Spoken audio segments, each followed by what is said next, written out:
বন্ধুরা, আজ তোমাদের সাথে কিছু কথা শেয়ার করি। আমি সাহেব চ্যাটার্জি। এর আগে একটা দুটো চ্যানেলে আমি শর্ট ভিডিও, তারপরে বড় গল্পের ওপরে শুটিং করেছি। লাস্ট করেছি সুখদেব কুমার ভদ্র বলে একটা চ্যানেল আছে, সেখানে করেছি। সুখদেব ভাই আমার খুব ফেভারিট। তো সেখানে যে লেডি ক্যারেক্টার ছিল, বেশ ভালো 2-3 জন লেডি ক্যারেক্টার আমাদের সাথে শুটিং করেছে।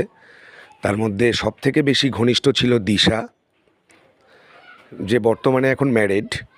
তো দিশার সাথে আমার, সুখদেবের আরেক ভাই আছে প্রিয়াংশুর, আমাদের প্রত্যেকেরই বেশ ভালো জমতো, মানে অন স্ক্রিন কেমিস্ট্রিটা খুব সুন্দর জমতো। দিশা এতটাই ফ্রি মাইন্ডের মেয়ে ছিল, আমরা প্রত্যেকেই ওকে মিস করি। বাট বেশ কিছু অন স্ক্রিন পিকচার এবং অফ স্ক্রিন পিকচার দিশার সাথে আমার, সেগুলো সব যেগুলো কালেক্টেড ছিল সেগুলো তোমাদের উদ্দেশ্যে আমি শেয়ার করলাম। বিভিন্ন শুটিংয়ের মুহূর্ত, কখনো ভিলেন, কখনো, বেশিরভাগটাই হয়েছে রোম্যান্টিক নায়ক, আমি হিরো ও হিরোইন।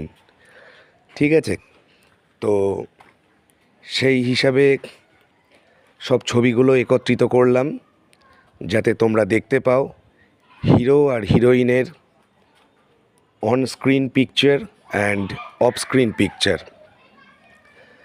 সবথেকে বড় জিনিস, অভিনয়টা হচ্ছে একটা সত্তা। আমাকে এটাও খেয়াল রাখতে হবে যে যে গল্পের যে ক্যারেক্টারটা আমাকে দায়িত্ব দেওয়া হয়েছে, সেই ক্যারেক্টারটাকে যতটা রিয়েলিস্টিক ফোটানো যায় সেদিকে খেয়াল রাখতে হবে।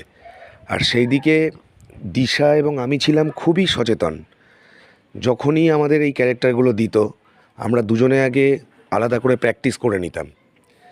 এবং পার্সোনালি ও আমাকে সাহেবদা বলে সেই জায়গাটা আমাকে দিয়েছে, দাদা কাম ফ্রেন্ড। সব রকমভাবে ডিসকাস করা, জড়তা ফ্রি রেখে অভিনয়টা করা, অ্যাক্টিংটা করা, সেই ব্যাপারে আমি যেরকম দিশাকে হেল্প করতাম, দিশাও বেশ কিছু কিছু ব্যাপারে আমাকে হেল্প করতো।